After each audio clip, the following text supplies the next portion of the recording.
അന്താരാഷ്ട്ര ബഹിരാകാശ നിലയത്തിൽ നിന്നും നാസയുടെ സ്പേസ് എക്സ് ക്രൂ 11 ദൗത്യസംഘം ഭൂമിയിലേക്ക്. നിലയത്തിൽ നിന്നുള്ള അൺഡോക്കിംഗ് പൂർണ്ണം.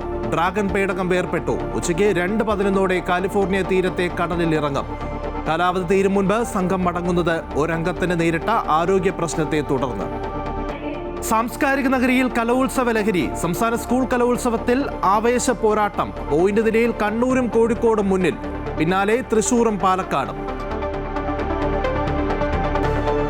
ശബരിമല സ്വർണ്ണക്കൊള്ളയിൽ അറസ്റ്റിലായ തിരുവിതാംകൂർ ദേവസ്വം ബോർഡ് മുൻ അംഗം KP ശങ്കരദാസിന്റെ റിമാൻഡ് നടപടികൾ ഇന്ന്. വിജിലൻസ് കോടതി ജഡ്ജി ആശുപത്രിയിലെത്തി നടപടികൾ പൂർത്തിയാക്കും. തിരുവനന്തപുരം മെഡിക്കൽ കോളേജ് ആശുപത്രിയിലേക്ക് മാറ്റിയേക്കും. റിമാൻഡ് റിപ്പോർട്ട് ഇന്ന് കൊല്ലം കോടതിയിൽ.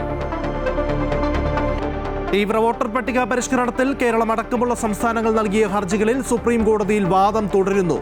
CPM, CPI, കോൺഗ്രസ് പാർട്ടികളും ഹർജിക്കാർ. നടപടികൾ അന്തിമഘട്ടത്തിലെത്തിയെന്നും ഒരു കാരണവശാലും നീട്ടരുത് എന്നും തെരഞ്ഞെടുപ്പ് കമ്മീഷൻ. കേന്ദ്ര സർക്കാർ പൗരത്വം തീരുമാനിക്കും വരെ ഒരു വ്യക്തിയുടെ വോട്ടവകാശം തടയാൻ കഴിയുമോ എന്ന് കമ്മീഷനോട് സുപ്രീം കോടതി.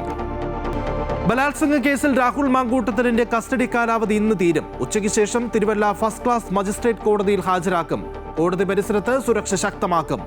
തുടർ കസ്റ്റഡി ആവശ്യപ്പെടില്ലെന്ന് SIT. ജാമ്യ ഹർജി നാളെ പരിഗണിക്കും. വിജയ് ചിത്രം ജനനായകൻ റിലീസ് ചെയ്യാൻ വഴിയൊരുങ്ങുമോ എന്നതിൽ ഇന്ന് നിർണായകം. ചിത്രത്തിന് സെൻസർ ബോർഡ് സർട്ടിഫിക്കറ്റ് അനുവദിക്കുന്നത് തടഞ്ഞ മദ്രാസ് ഹൈക്കോടതിയുടെ ഉത്തരവിനെതിരെ നിർമ്മാതാക്കൾ നൽകിയ ഹർജി സുപ്രീം കോടതിയിൽ. തടസ്സ ഹർജിയുമായി സെൻസർ ബോർഡ്.